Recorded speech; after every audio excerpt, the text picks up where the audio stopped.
After a string of miscarriages, Lyric experiences her first labor and cries when she sees her newborn baby boy for the first time. She gently scoops him up and plants her last kiss because she knows she will not see him again. Before we continue with the story, please make sure to hit that like button, subscribe to our channel, and hit that notification bell so you never miss any upload from us. I was feeling unusually emotional that night. My husband, Woody, was watching me sleep when I suddenly opened my eyes to his breath brushing against my face. "Hey, get some sleep," I told him, and he gently ruffled my hair, telling me how beautiful I looked while sleeping. "I love your pregnancy glow, Lyric," he whispered. I blushed. I teared up. I wanted to hug him tight, but a wall of pillows between us kept me from bumping onto him. It was Woody's idea because he wanted to protect our baby, at least this baby, because it was our 6th pregnancy after a string of 5 miscarriages and our 7 years of marriage. Woody loved children and wanted to have as many babies as God wanted to give us. He was ready to go to any extent, perhaps even bring down the skies, to become a father. I was carrying his child, but he was carrying both of us, mom and baby, in his heart. Woody was just excited beyond words. Only if I knew all that joy would come to a heartbreaking standstill the next morning. "Woody, honey, Jesus," I cried. My husband came running, and I screamed at him not to enter the bathroom. "Please, honey, don't come inside." "Lyric, darling, what is it?" he shouted. But I shut myself inside and wildly cried. I wanted to shut myself away from everything, from my husband, in-laws, neighbors, friends, and everyone I knew was waiting for my child to come into the world. I had a miscarriage. My baby, my tiny life I wanted to protect and bring into this world, died even before he was born. Was I cursed? Will I never become a mother?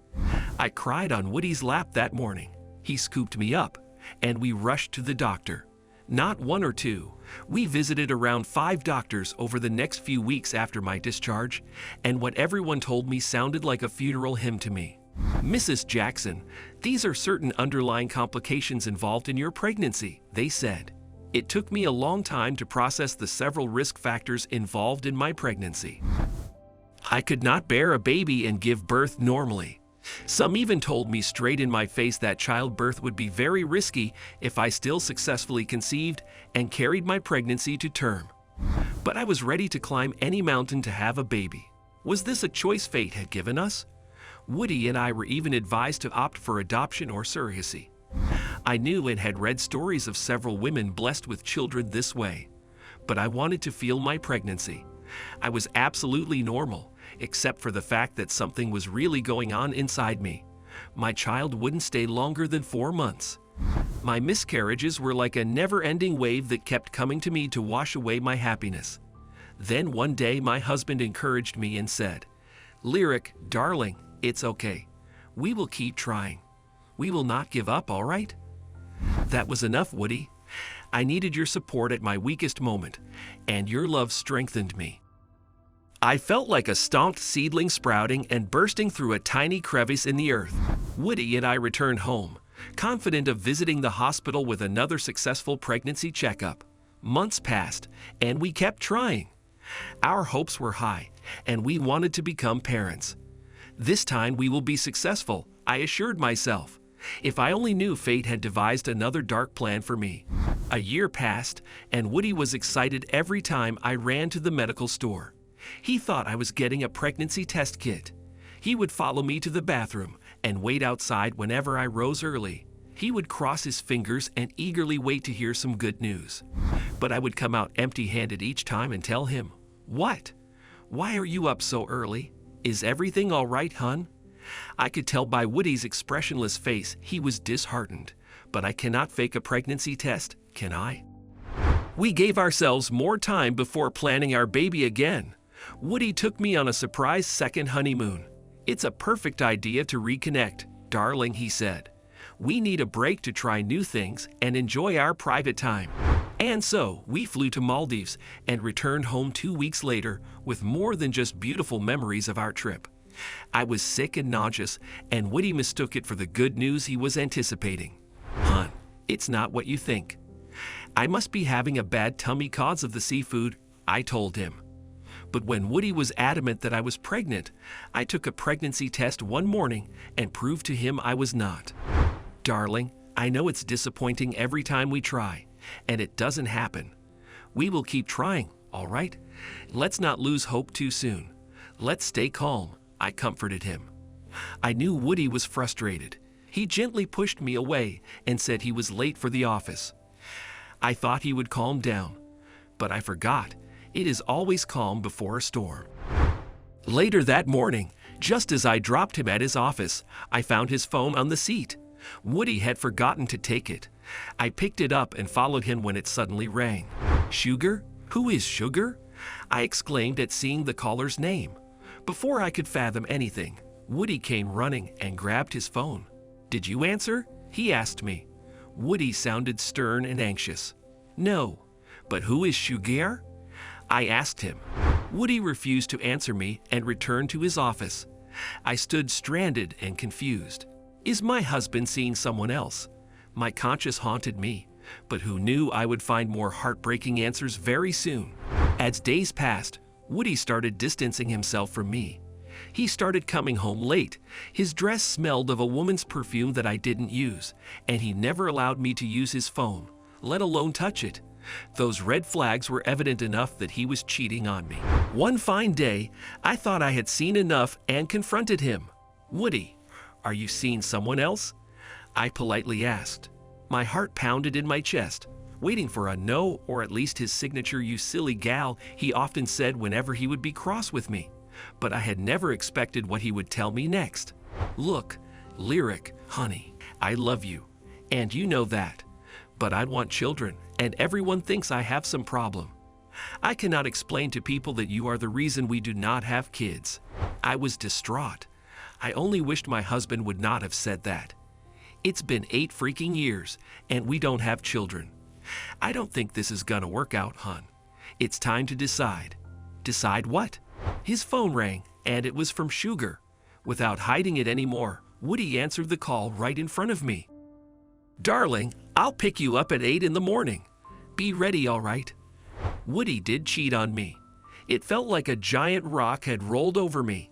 It was so painful, and I could not bring myself to stand on my feet. Before I could snap to reality, he blew me up with another shock. Woody then sat me down and showed me photos of Reese, his mistress. A picture of Woody kissing her belly as she flaunted a positive pregnancy test shattered my heart to a million pieces. Reese was pregnant with his child, and I had no idea how long this was going on behind my back. I saw no prospect of a happy marriage with Woody anymore. I could no longer live under the same roof and see my life getting divided with another woman. She took my place in my husband's heart and is pregnant with his baby. What more could Woody ask for than becoming a father? He got what he wanted, and though he still loved me in a cranny of his heart, I didn't want that. I didn't want just a tiny spot in a cranny of my husband's heart. In a wink, my beloved husband I shared my life seemed like a stranger. So a few weeks later, we parted ways and planned on filing for a divorce. While Woody and his mistress led a happy new life together, awaiting the birth of their child, I walked out to the streets with no money nor a job. I'd lived with my mother, Doris, and her love and support replenished my life. 2 weeks later, I started feeling sick again. I didn't eat out and am a good cook, so I don't remember having anything that would mess with my stomach. When my morning sickness wouldn't stop and I started feeling hungry at random hours, I decided to take one last pregnancy test to find out the truth. I remembered Woody and I were trying to have a baby until I found out he was cheating. With a faint heart and a sliver of hope, I rushed to the pharmacy and brought a pregnancy test kit. I waited until the following morning to take the test. If I only knew what it would reveal. The following morning, as soon as I rose from bed, Mom, oh my God. Mom, I could not stop crying. What is it, darling? My mother came running and froze after seeing my positive test. My mom hugged me and took me out of the bathroom. You should immediately tell Woody. He has to know, darling. Please don't delay. He will be delighted to hear this. This is what he wanted. My mother begged and cried, but my heart would not listen. I did not want Woody to come running to me just because I was pregnant with his child. I felt my pregnancy was not a reason to win his heart or bring him back. My baby is not a magnet I'd want to use to attract his father to me. Lyric, stop acting like a jerk, my mom fumed. He's the baby's father, and he has the right to know about his child. I refused and shut myself away until my mother stopped nagging me. I even threatened her that I would leave without a trace if she tried contacting Woody to reveal my pregnancy to him. I had no choice but to corner my mother, and she had no choice but to agree because she did not want to lose my child and me all at once. I prepared for a safe pregnancy and the arrival of my baby. Deep inside, I feared what the doctors had told me earlier. Will those risks affect my child? I feared, will my baby come into this world safe and sound? Months passed, and I was more than delighted when I successfully reached my third trimester. Seeing my bulging baby bump and feeling little kicks elated me. Sometimes I cried in silence, thinking about how I would raise him alone. I pulled myself together and waited for my baby to arrive first. While all was well, my pregnancy entered the phase that was hardest for me. I could not cope with it after my mother suddenly died of a heart attack. My doctor had already advised me to avoid thoughts and circumstances that could trigger any risk that could threaten my unborn child's and my well-being. But how could I turn away from the bitter truth of my mom's passing? A week after the funeral, I started experiencing mild discomfort. My due date was arriving in 2 weeks, but I was not ready to take any risk. I called 911 and was immediately rushed to the hospital. My baby boy was born hale and hearty through a C-section. I could not stop crying when I woke up to the loud cries of my newborn baby boy near me. I let my tears endlessly flow when I saw baby Charlie for the first time. His skin felt as soft as silk when I held him, but I could not pull myself together to hold my newborn baby longer than 5 minutes. My heart did not let me do it. What if he gets attached to me? What if he refuses to let me go? What if he opens his eyes and arrests me in his memories for the rest of his life? I thought before making a painful, difficult choice. I cried for the first time when I saw my newborn baby because I knew I couldn't take him home. I had already planned to give him up for adoption. I wanted my little one to live a beautiful life away from me. I did not have the means or money to raise him alone.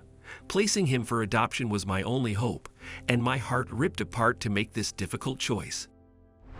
I sobbed as I scooped baby Charlie and kissed him on his forehead. "This would be my first and last kiss, sweetie," I tearfully whispered. I cried, putting him back in the crib when one of the nurses who attended my delivery saw me sob bitterly. I could not hold myself back and told her everything about me. "I understand your pain, but your ex-husband deserves to know the truth about your baby," she advised me. But my pride and sentiments would not allow me to do it. I don't want to use my baby to build bridges with my ex-husband. Besides hurting my feelings, Woody had betrayed me. He had walked out on me because I couldn't give him a child. If he learns he is now a dad, will it change the rift in our relationship? Will it fix the wounds he inflicted on my heart? Will it divide Woody's love for baby Charlie and the other baby born to him and his mistress? Tell us what you think and share this story with your friends. It might inspire them and brighten their day.